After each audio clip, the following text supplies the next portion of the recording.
The fluorescent lights of the Phoenix call center hummed with the same monotonous drone that had marked Jessica Martinez's last 3 years.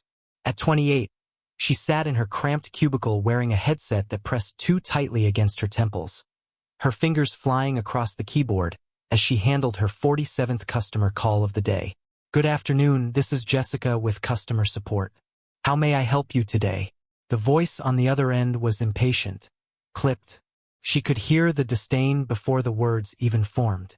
"My order is late. I want to speak to someone who actually speaks English properly." Jessica's stomach tightened. She had heard variations of this complaint before, though her English was perfectly fluent. She was born in Arizona, raised in Tucson, graduated from high school with honors.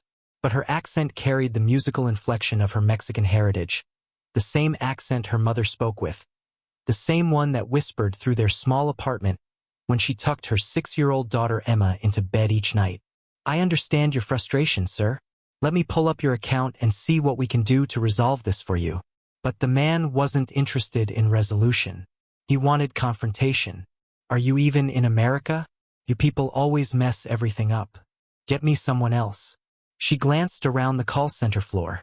Row after row of cubicles stretched in every direction, each one housing someone just trying to make it through another shift.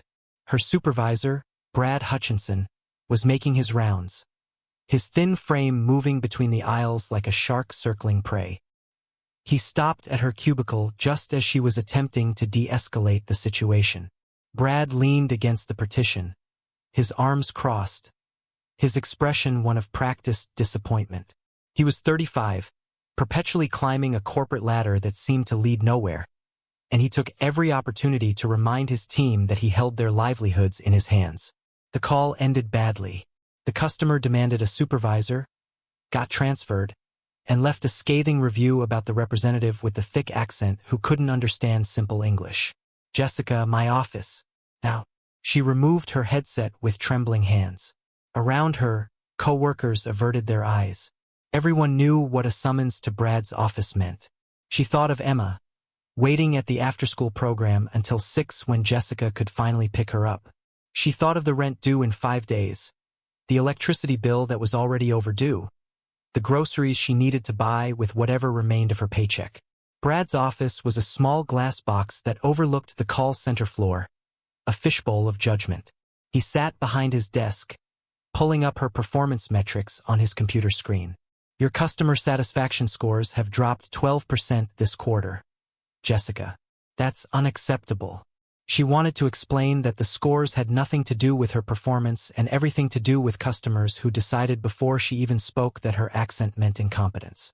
But Brad wasn't interested in explanations. "I'm trying my best, Brad. I take every call seriously. I follow every protocol. Your best isn't good enough." He leaned back in his chair, his fingers drumming against the armrest. "I've received multiple complaints about your communication skills.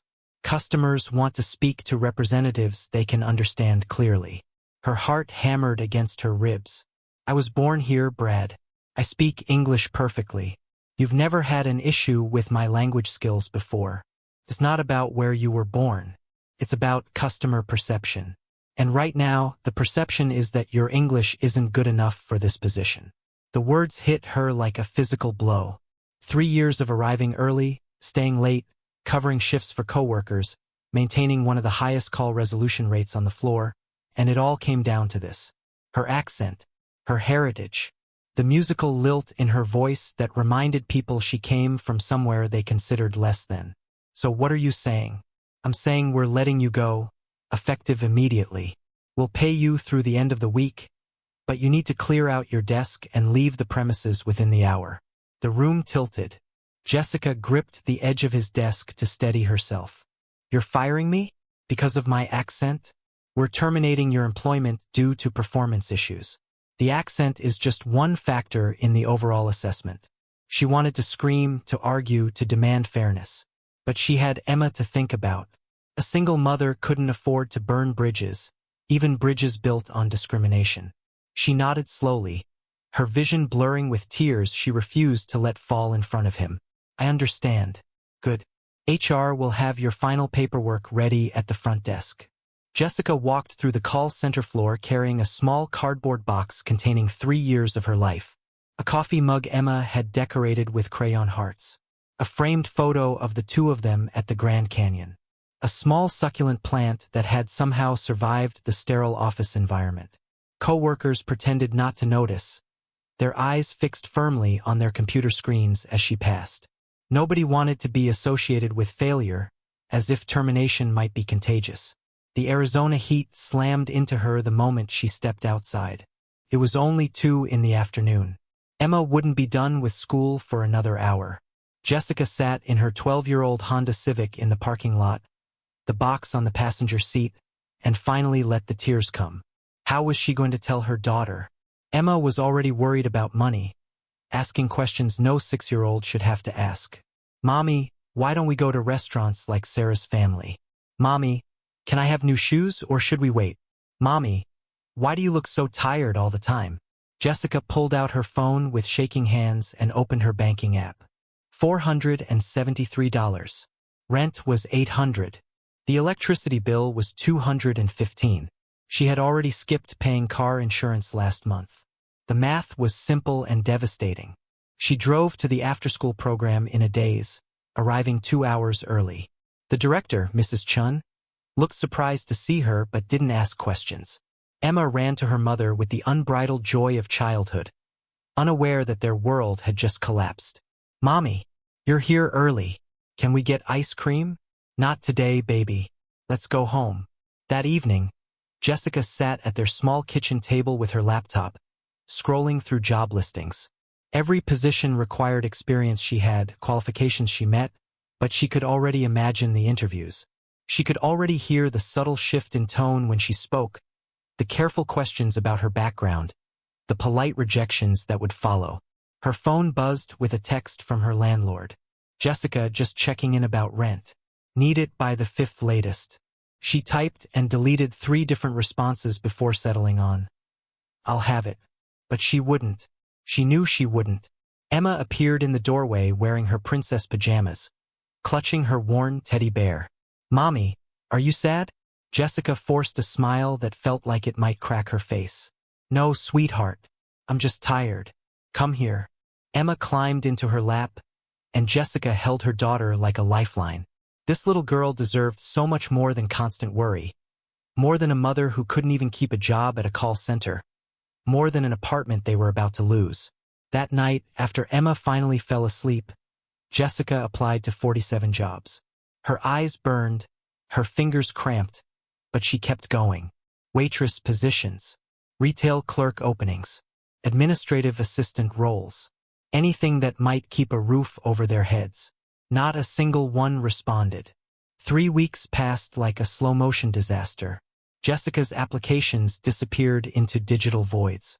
The few interviews she managed to secure ended with the same polite dismissals. Your qualifications are impressive, but we're looking for someone with a different skill set. We'll keep your resume on file. We've decided to go in another direction. The electricity had been shut off for 4 days. Emma did her homework by flashlight, treating it like a camping adventure because Jessica couldn't bear to tell her the truth. They ate peanut butter sandwiches for dinner because that was all that remained in the kitchen. The eviction notice had arrived yesterday, taped to their door like a public humiliation. 14 days to vacate. Jessica stood outside Rico's Cantina on East Van Buren Street, staring at the faded help wanted sign in the window. She had sworn she would never work in a restaurant again after putting herself through community college washing dishes. But pride was a luxury she could no longer afford. The owner, an older man named Rico Velasquez, looked her over with kind but weary eyes. I can pay you cash under the table. $6 an hour plus tips. Breakfast and lunch shifts, 6 days a week. It was exploitation and they both knew it. But Jessica nodded. When can I start? Tomorrow morning, 5 a.m. She walked out into the parking lot where her car sat, the check engine light glowing like a harbinger of another disaster she couldn't afford to fix. 3 men stood near a row of motorcycles, their leather vests adorned with patches she recognized immediately. Hell's Angels, the skull insignia, the Arizona bottom rocker, the unmistakable presence of men who existed outside the boundaries most people navigated. Jessica kept her head down and moved toward her car, but one of the motorcycles was parked directly behind her Honda, blocking her exit. She stood there awkwardly, keys in hand, unsure whether to speak or wait. The largest of the three men, easily 6'4" with a gray beard that reached his chest, noticed her hesitation. He had the weathered face of someone who had lived multiple lifetimes, scars crossing his knuckles, eyes that had seen too much. His vest read Sergeant at Arms above the Phoenix chapter designation. "That your car?" "Yes, sir. I'm blocked in." He studied her for a long moment, and Jessica felt her heart hammering. Then he spoke to the younger man whose bike was behind her vehicle. "Move it, crazy train. If you're still watching and rooting for Jessica, take a moment and subscribe to the channel. Her story is about to take a turn nobody saw coming, and you won't want to miss what happens next." The younger man, heavily tattooed with a shaved head, moved his motorcycle without complaint. Jessica mumbled her thanks and fumbled with her keys, desperate to leave. But as she opened her car door, the large man spoke again. "You look like someone carrying the weight of the world. That job in there gonna fix that?" Jessica froze, her hand still on the car door. She turned to face the man, exhaustion overwhelming caution. "No, but it's all I've got." He nodded slowly, as if he understood everything she hadn't said. "What's your name?" "Jessica. Jessica Martinez. I'm Hawk." He gestured to his companions. "This is Crazy Train and that's Preacher. We eat breakfast at Rico's every Thursday. Started noticing you working yourself to death in there." Over the following weeks, Jessica learned that Hawk and his brothers weren't what she had expected. They were punctual, polite, and tipped generously. Hawk always ordered the same thing: black coffee, eggs over easy wheat toast. He spoke little but noticed everything. One morning, as she refilled his coffee, he asked a question that changed everything. "You speak Spanish, right?" "Yes." "Why?" "We've got a problem. We do security work for a construction company. A lot of the crew only speak Spanish. Our foreman keeps miscommunicating instructions, causing delays and safety issues. We need someone who can translate, help bridge that gap. Pays $25 an hour. Interested?" Jessica nearly dropped the coffee pot. $25 an hour was more than she had made at the call center. Yes, absolutely yes. Be at Desert Sun Construction tomorrow morning, 7 a.m. Ask for Tommy Reyes. Tell him Hawk sent you." The construction site was chaos when she arrived. Men shouted over machinery. Equipment beeped warnings. Dust filled the air. Tommy Reyes, the foreman, was a stressed man in his 50s who looked like he hadn't slept in days. "Thank God. Hawk said you could help. I've got a crew of 20 guys who don't understand half of what I'm saying, and I don't understand them. We're 3 weeks behind schedule, and the owner is ready to fire everybody." Jessica spent that first day translating safety protocols, work assignments, and schedule changes. She moved between the English-speaking supervisors and the Spanish-speaking crew, realizing that both sides wanted the same thing: to do good work and go home safely to their families. By the end of the week, the project was back on schedule. By the end of the month, she was irreplaceable. Tommy offered her a permanent position as the site translator and assistant project coordinator. $30 an hour with benefits. The night she received her first full paycheck, Jessica sat at her kitchen table with the lights on, the electricity restored, groceries in the refrigerator, and Emma sleeping peacefully in the next room. She held the check in her trembling hands and let herself cry, but this time from relief. Her phone buzzed with a text from Hawk. "Heard you're doing good work out there. Proud of you, kid. Keep your head up." She hadn't expected kindness from men the world told her to fear. But they had seen her when she was invisible to everyone else. 6 months transformed Jessica's life in ways she never imagined possible. Desert Sun Construction promoted her to full-time project liaison, coordinating between contractors, workers, and clients. Her salary increased to $45,000 annually with health insurance, paid vacation, and a retirement plan. Emma started ballet classes. They moved into a 2-bedroom apartment with a small balcony where Jessica grew tomatoes and herbs. But the past had unfinished business. One afternoon, Jessica received a call from an unknown number. Ms. Martinez? This is David Chun from the Equal Employment Opportunity Commission. We received your complaint against Phoenix Call Center regarding discriminatory termination. We've completed our investigation and found substantial evidence supporting your claims. The company has agreed to a settlement rather than face a formal lawsuit. Jessica's hands trembled as she held the phone. She had filed the complaint on Hawk's insistence, though she never believed anything would come of it. What kind of settlement? $45,000 in back pay and damages, a formal apology, and mandatory diversity training for all management staff. Additionally, Brad Hutchinson has been terminated for multiple violations of employment discrimination laws. You weren't the only one. The money arrived 3 weeks later. Jessica stared at the check, remembering the woman who had sat in that parking lot with $400 to her name and no hope left. She thought about all the other workers still trapped in situations like hers, afraid to speak up because survival mattered more than justice. She called Hawk that evening.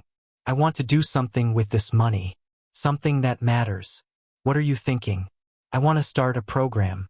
Help other people like me, people who get pushed out of jobs because of their accents or their backgrounds. Help them learn their rights, find better opportunities. Hawk was quiet for a moment. Then, the club has connections. Community centers, legal aid offices, people who can help you build something real. You want to do this, we'll make sure you do it right. 3 months later, Jessica launched Second Chance Voices, a nonprofit organization offering free employment counseling, legal assistance, and job placement services for workers facing language-based discrimination. Hawk and several members of the Hells Angels Phoenix chapter served on the advisory board, their presence ensuring that employers took the organization seriously. The first person Jessica helped was Maria Gonzalez, a 34-year-old woman fired from a retail job for speaking Spanish to a customer who asked for help in their native language. Jessica sat across from Maria in their small office and saw herself reflected in the woman's exhausted eyes. You're not alone anymore. We're going to fix this. And they did. Maria got her job back with back pay and a formal apology. She was the first of many. Jessica no longer feared her accent. It had become her strength, a bridge between worlds that others tried to keep separate. The voice they said wasn't good enough had become the voice that spoke for those who couldn't speak for themselves. 2 years later, Jessica stood on the stage of the Phoenix Convention Center, accepting the Arizona Humanitarian Award. Emma, now 8 years old, sat in the front row wearing a new dress, beaming with pride. Second Chance Voices had helped over 300 workers secure justice, recover stolen wages, and find dignified employment. The organization had expanded to 3 cities across Arizona and was planning to open offices in Texas and California. The auditorium was packed. Tommy Reyes sat with his construction crew, many of whom had volunteered with the organization. Rico Velasquez was there, having closed his restaurant for the evening to attend. Members of the Hells Angels Phoenix chapter occupied an entire row, their leather vests a stark contrast to the formal attire surrounding them. Hawk sat at the end of that row, his gray beard neatly trimmed, his weathered face creased in a rare smile. Jessica approached the microphone, her heart full. 2 years ago, I was told my English wasn't good enough. I was fired from a job I desperately needed because my accent made customers uncomfortable. I was a single mother with $400 to my name and an eviction notice on my door. I thought my voice didn't matter, that people like me were supposed to stay quiet and accept whatever we were given. She paused, finding Hawk's eyes in the crowd. But someone saw me when I was invisible. Someone reminded me that dignity isn't something you earn by changing who you are. It's something you demand by refusing to disappear. The people who saved me weren't the ones society told me to trust. They were the ones society told me to fear. The audience erupted in applause. Emma jumped to her feet, clapping until her small hands turned red. Jessica continued, Our voices matter. Every accent, every language, every story. We will not be silenced. We will not accept less than we deserve. And we will lift each other up, no matter who we are or where we come from. After the ceremony, Hawk approached her with an envelope. The club took a vote. We want to fund scholarships through your organization. Kids like Emma, whose parents are fighting to build better lives. Education is the way out. Jessica opened the envelope to find a check for $50,000. She looked up at Hawk with tears streaming down her face. Why did you help me? He smiled, the scars on his knuckles catching the light. Because nobody helped me when I needed it most. Figured I'd break that cycle. Besides, you helped yourself. We just opened the door. You walked through it. Emma ran up and grabbed Jessica's hand. Mommy, can we celebrate with ice cream now? Jessica laughed, the sound free and unburdened. Yes, baby. We can get all the ice cream you want. Thank you so much for watching Jessica's story until the very end. If it touched your heart, please hit that like button and leave a comment telling us what you think. Subscribe to the channel so you never miss stories like this one, and let us know in the comments what kind of story you'd like to see next. Real struggles, real transformations, real hope. See you in the next video.